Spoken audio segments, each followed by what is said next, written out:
Welcome to On Her Way with Beryl Botman, in conversation with Veronica Klassen. Veronica is my sister, my eldest sister.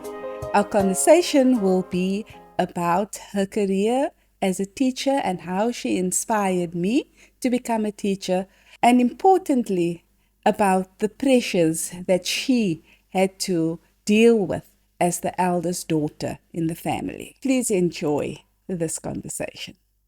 It's nice to have you here today. I'm glad that you could join me and talk about us being sisters. You being the older sister and me the baby, as I'm being referred to sometimes. Now, my first memories of you was your days at college. And Yes. I was just starting out at school, and I remember those days. Yeah, that's right. If we start with me being at college, then that time you were still small. I used to be, me being the eldest, I used to look after all the siblings. So that was my job in the family. And I enjoyed being that. You were talking about my About your schooling, my Batswood. You went to that's Batswood? yes. At that time, it was called a college.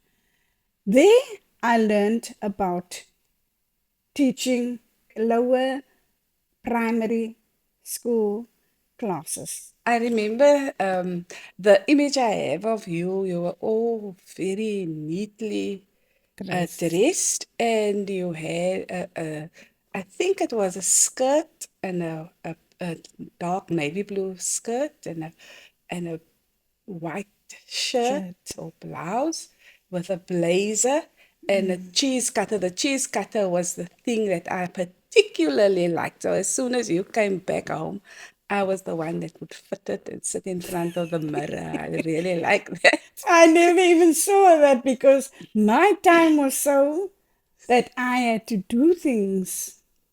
I could never go and play outside because I've got work to do. Yes. You studied for 2 years. Tell us about the course. What was it like in those It days? was, that was the only place where I could go and learn about how to teach a lower junior primary class. At that time, they didn't have it at all at the universities. So I went straight in there. In fact, my mom and dad wanted me to go and work Yes. because they thought this is now a child that can look after my siblings, all the siblings, and she can cook and she can look after them. But I said no. I wanted to go and learn how to teach the young minds. Yes. And you left, that was after standard 8, which is the grade 10 these Yes. days. Yeah. Yes. Yeah. So when I finished that in 1970, I started my teaching. When we started, there was not even enough chairs for the children to sit on. And we didn't have, we had, the class was full of children. I had 92 children that first year. And as time went on, we improved on that. We got more teachers and we got more equipment, chairs, tables, benches for children to sit on, and things got better. And then I had to start my real career after that. Because that was the time when the department thought, wait, let us lift the lower primary teachers. Their qualifications must be lifted. And I thought, I'm not going to stay behind because this is my choice. Yes. But can I tell you why it was my choice? When we were very small, when I was 4 years old, 4 going to 5, we used to go to this church near to our where we lived, and that was a AME church. And when we were small, that minister allowed us to walk in the service, but we weren't allowed. we were very quiet and we were hiding behind the pillars in the church, and that made me feel welcome there. And what made me feel even more welcome was the lady, the minister's wife, and she was Mrs. Abrams of the AME Church. She used to call. We were 5 children that she called every day, and then she would teach us. And that was amazing to me at that time. And I thought I would like to be like her because she taught us how to fold handkerchiefs, and she taught us how to paint, how to work with clay, she taught us those little things which we didn't even know of. But it was amazing to me, and I used to watch her. She was so gentle with us. And that is what I also would have liked to do one day. I think this is very nice to hear. Where I never ever thought of asking you why you chose to become a Chose. teacher, but you were the reason I became a teacher. Yes. I think that must have rubbed off because I was quite a loner child. Yes. I was growing up with you, but you were much older, and Keith, the second, our brother, he was also 4 years older than me, so I was like an only child growing up, and I used to play school. I was always the teacher. But your influence on me was real when I saw you as a teacher in the way that you presented yourself. I thought you looked very cool and you had grand clothes, and I loved all your shoes and your things, your lipstick. And And my high heels. oh, yes, every day I would wear them up and down the passage. And then but what impressed me is the way you prepared for your lessons, you at home.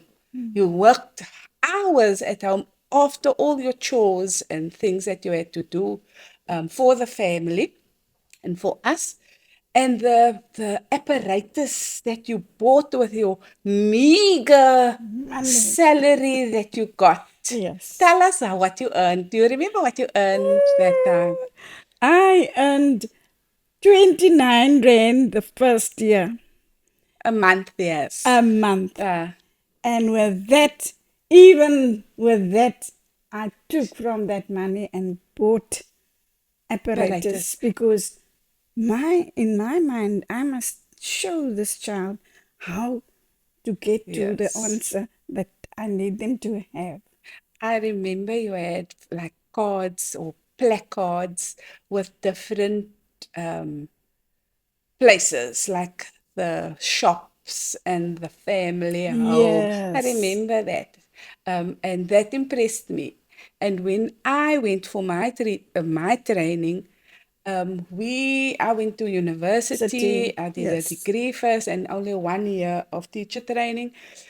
But I took that I learned from you, that at high schools teachers don't make Use apparatus. a big thing about learning materials, although we were taught that. But when you get into the school and you see how teachers go about their There's business, hardly they don't. time.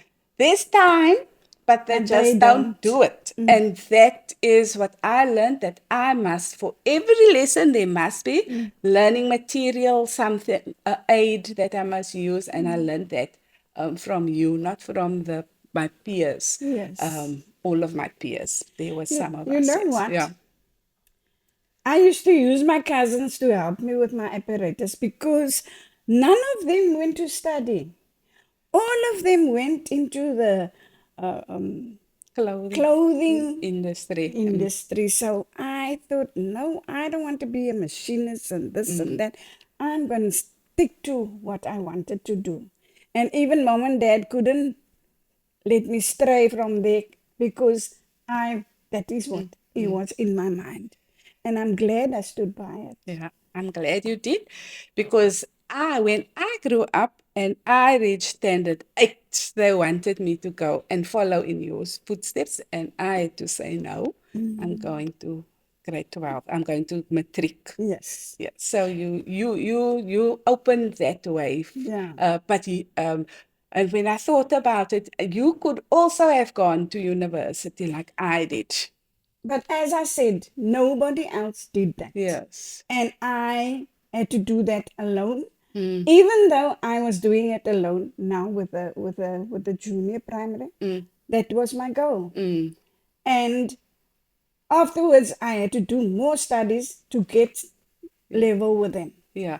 That is the other thing that impressed me about you in your teacher career. When you moved from Menenberg and you came, I think you went to Lavender Hill, Yes, went to Lavender Hill, but you continued your education. For one, you completed your matric through success. that's That correct. is a correspondence course. So you were Yes, in distance learning from all of the that time. time. And besides that, you did other qualifications. You didn't stay in the same. And that I also learned from you. Keep on learning. And I did that until my PhD. Yes, Always. wow. And you are the one that taught me that.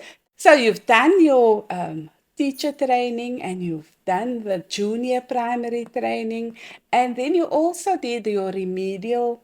That is all after you've done your matric, Yes, all your qualifications that you improved were correspondence. that's So correct.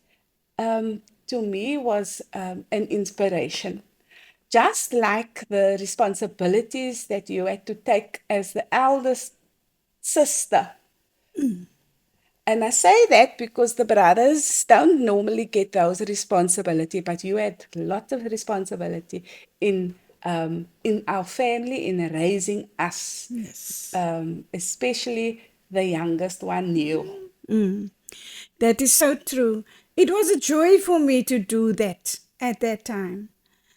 But now, when I think back, I realize how much responsibility was placed onto me. But I'm not going to talk about that.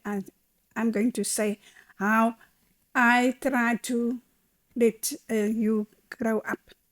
And especially holidays. Yes. Then all the children were at home. I'm also at home. I must cook food. I must clean the house, and the children was playing outside. I never had a problem with you because you could play for hours alone. You being a teacher, being a mother, or whatever, to your favorite imaginary friend Boris. And when you come back from the shopping or whatever, then Boris is getting it because you didn't clean this and you didn't do that and so on. Very teacher like. Um, Yeah, so I never had a problem. The only problem I had with you when mommy leave, mommy's going out, then you cry after mommy. But not for long, then you okay again. yeah. So I never had really problems with you But or yeah. even the boys. Yeah, Because we did. You gave us our chores, and I remember I had to do the dusting. But you were very strict, and you reminded us, and I didn't do it as I was supposed to. And when it was now almost late, and then you said, yeah, mommy's coming from work already. Then I rush and I dust around the toilets. Then mommy comes and she just, the first thing she does is she lifts the toilet. You didn't dust under now the toilet. We don't use much toilets doilies anymore, but anymore. it's those crochet things and the flowers as this. I just do that. Yeah, so but I got into trouble for that. But you had the responsibility, and sometimes we made it difficult for you because I remember mommy and daddy were came down hard on you, Yes, and very you were strict. very restricted, um and when I grew up and I followed, I pushed those boundaries. I pushed those boundaries. But I know that you had a tough time Yes. as the eldest daughter. But Yeah. as I said, I enjoyed it at that time.